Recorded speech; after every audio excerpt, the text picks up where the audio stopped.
Oke, berhubung cuaca di rumah ini lagi hujan dan di sini aku memutuskan bikin roti goreng isi coklat karena kebetulan aku masih punya sisa coklat batangan waktu aku buat pisang crispy kemarin. Hai Mams, assalamualaikum. Oke, temenin aku bikin roti goreng isi coklat. Oke, untuk bahan-bahannya ini udah aku tulis di atas dan tadi tuh adonannya udah aku aduk sampai kali dan aku diamkan selama 1 jam.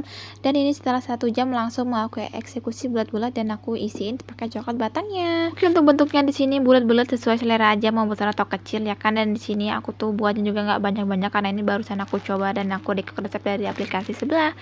Dan ini dia mulai mau aku bentuk-bentuk bulat. Oke, singkat cerita ini bentukan bulat-bulatnya udah selesai dan di sini lumayan banget jadinya karena memang aku tuh buat cuma sedikit jadi ya nggak banyak-banyak banget. Dan untuk bentuknya di sini memang ada yang besar dan ada yang kecil dan ini yang terakhir tuh lumayan gede banget dan semoga nanti waktu digoreng hasilnya maksimal.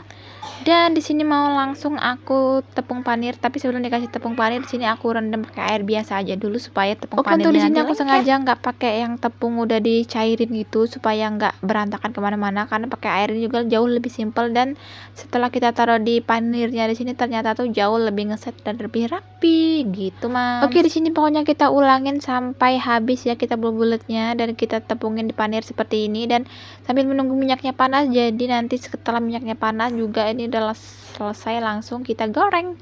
Dan ini dia langsung kita goreng aja dan di sini tadi yang untuk pertama lupa nggak aku record dulu dan di sini udah matang. Dan untuk di sini tadi tuh ada beberapa adonan yang tuh pecah, nggak tahu kenapa ada yang kayak terbuka gitu. Tapi alhamdulillah coklatnya tuh aman, nggak kayak yang keluar-keluar gitu. Oke, lanjut untuk gorengnya di sini pakai api sedang aja dan terus dibolak-balik supaya matangnya merata dan tidak gosong. Dan dia penampakan yang kata aku tadi tuh ada beberapa yang pecah seperti ini, tapi nggak apa-apa asalkan coklatnya nggak keluar nggak masalah.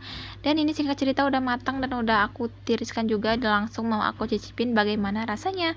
Dan alhamdulillah jadi kok untuk rasanya tidak terlalu manis dan juga tidak terlalu hambar. Dan ini suami aku dan para bocil juga udah nyicipin tuh sambil main komputer.